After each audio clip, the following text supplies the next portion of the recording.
think there's something unique that happens when you visit Japan for the first time. At first, you might notice some of the more obvious differences. The spotless streets, the quiet trains, and the sense of respect and politeness that's displayed by almost everyone. Depending on where you're from, it feels almost surreal. There's so many things to discover and enjoy. But the strange part isn't just what you notice while you're here, it's what happens after you leave.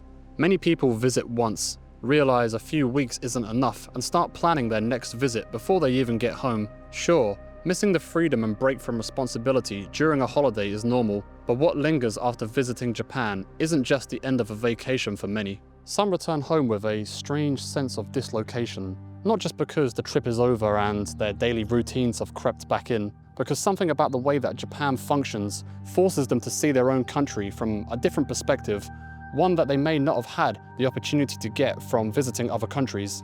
I think it's closer to disorientation than nostalgia. It might become apparent that it wasn't Japan that felt surreal, it was coming home. That might sound overly dramatic, and sure, the phrase post-Japan depression gets tossed around online like it's just another meme. But for many, it's real. Some commonly find themselves comparing things back home to how they appeared in Japan. The way people treat each other with respect, how smoothly everything worked, the customer service. Whatever it might be, there's always a comparison to be made. Perhaps you can speak to this experience yourself. I certainly know how it feels.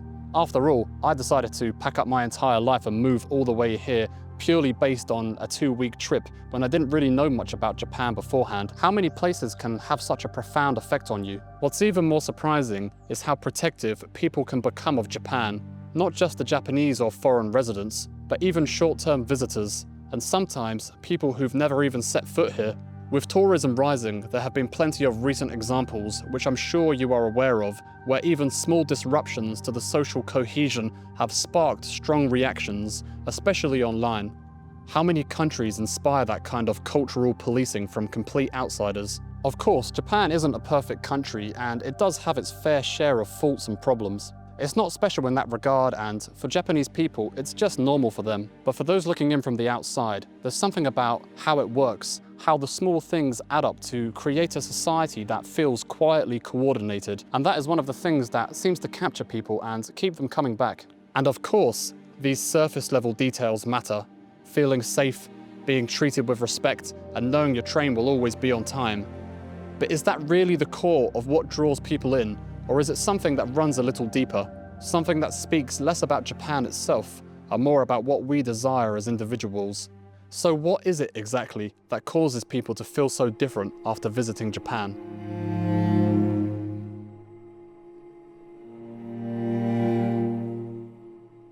So coming from the UK, I grew up somewhat used to things just not working and nobody really caring enough to fix them. Trains being delayed without any real reason given why, garbage overflowing for days, potholes in the road taking months to be filled in. All of these are not uncommon occurrences and people just kind of shrug it off like it's not their responsibility. I wouldn't call it chaotic, more so just a kind of passive dysfunction that you kind of stop noticing after a while. So visiting Japan for the first time and seeing a society where everything just worked, and not just to the bare minimum level, but with real precision, was pretty shocking. Trains arrive on the dot, streets are clean, even without bins on every corner.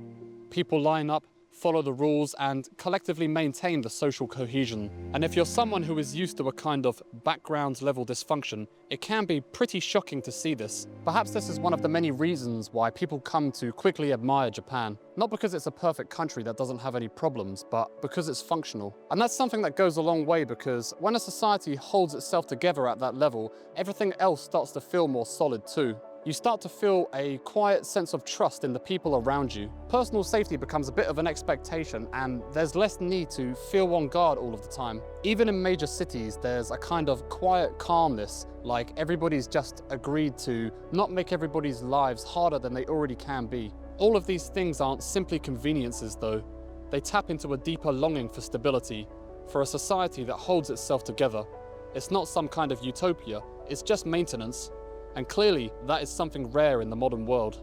I mean, it really took me years of living here to drop my guard in public and not always be hyper-aware of my surroundings, to the point that when I visit my own country now, I have to consciously switch that awareness back on, because it's no longer automatic in the way that it used to be. Something that might seem obvious but is definitely worth sitting with is that Japan functions this way because everybody quietly agrees to participate in this cohesion. It's not about maximizing personal freedom, but more so about minimizing social friction. And that value system is something that shapes almost every single decision that gets made here. That's why people don't talk loudly on trains, or answer their phones in public areas, or ask for the manager when they don't get their way at a store. Not because they can't, but because they shouldn't. That's why so many unspoken rules exist, and that's why they matter so much. It's not just etiquette for the sake of appearances. It's a shared agreement to avoid friction, to not disturb the flow. That's not to say that this is reflective of every single member of society. Of course, there will always be outliers, but it's few and far between. In many ways, though, this makes Japan an incredibly fragile society because it only works if everybody plays along. There's no real backup plan for what happens if they stop. This fragility is obvious, though, when there's such a high sensitivity to rule breaking or social disruption. But fragility isn't weakness, though. It's precision. It's what you get when something is still intact.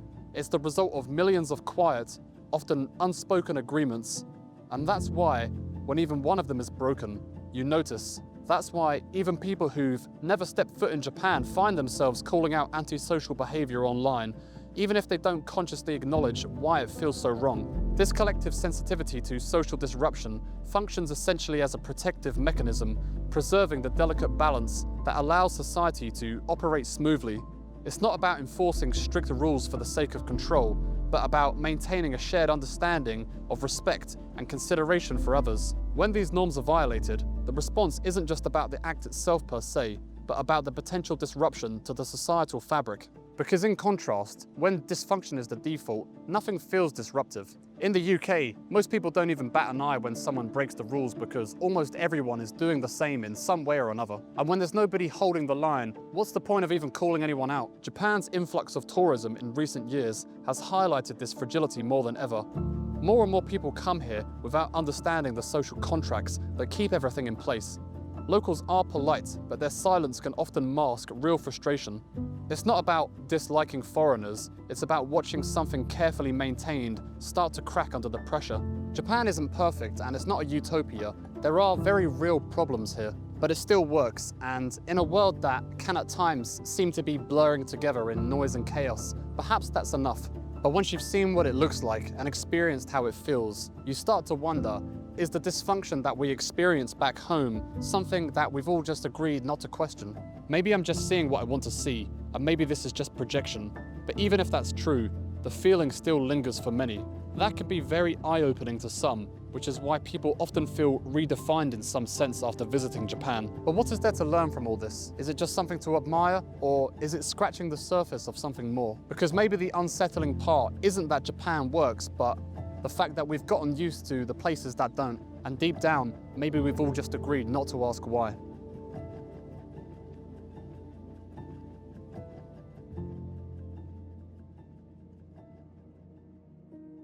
When something leaves you feeling unsettled or changed, it usually means a deeper part of you has been shaken, like a subconscious truth being pulled into focus.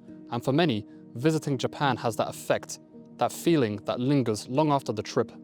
Because the real shock isn't just that everything works, it's what that functionality reveals about us as human beings. I think over the past few decades, there has been a growing erosion of personal responsibility in the West. To be clear though, it's not because the people are worse, but because the systems around them have stopped expecting it. For example, in the UK today, if you report a shoplifter, the police might not even come because it's seen as too minor to them. When small things stop having consequences, you start to wonder if anything really matters. That's a slippery slope because it sends a message that your actions won't be held to account, that no one's watching, and no one really cares. That slowly erodes the trust you have in others, and the impact starts to extend to every other part of society too. Much of Western culture has been increasingly selling us hyper-individualism. We are taught to chase freedom through detachment, to be self-sufficient, and to treat dependency as weakness. Main character syndrome might sound like a joke, but I think it's rooted in something very real. In cultures that overvalue individual success stories, it's easy to start believing that the world should respond to what's best for you.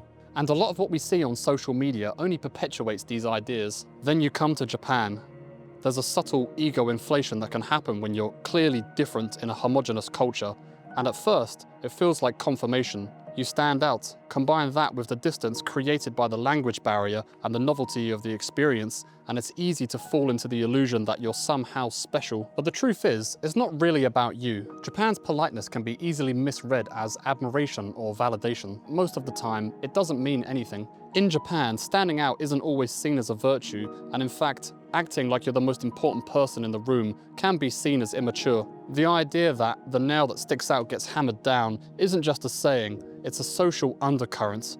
It's not about suppressing individuality, it's about understanding that your identity doesn't have to be loud to matter.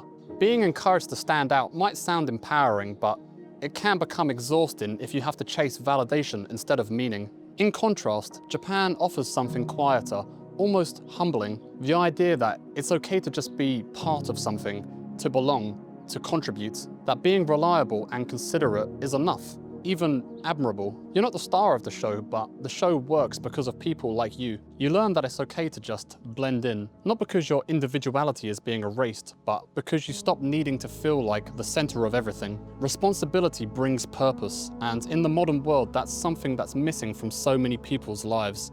Culture is essentially an anchor that ties people together, a shared understanding of how to live, what to value, and where you belong. But in many places, that anchor is slipping or being diluted. In our attempt to endlessly be open and progressive, we've inadvertently created societies that often ask nothing of people and give them nothing solid to hold on to in return. As decent as most people are individually, and as much as we want to believe that freedom alone is enough, it goes against something deeply ingrained in us. People need structure. They need belonging. They want to feel like they are connected to something bigger than themselves. Japan doesn't offer perfection, but it does offer something arguably rarer, which is coherence. And culture isn't just about tradition, it's about how you show up in daily life. And what Japan gets right, and what so many other places seem to be losing, is that quiet agreement, that shared understanding. You feel it in the silence on the trains or in that bow from the cashier. The fact that things work, not because of surveillance or anything like that, but because people believe that they should. That doesn't make Japan flawless, but it does make it functional. And that kind of stability does something to you. You relax and learn to trust in the people around you, not because everyone's kind, but because the system still believes people can be. And once you've experienced a culture like that, even for just a while, you start to understand how living amongst others is supposed to feel, not to be the star of the show, but to be part of something that works.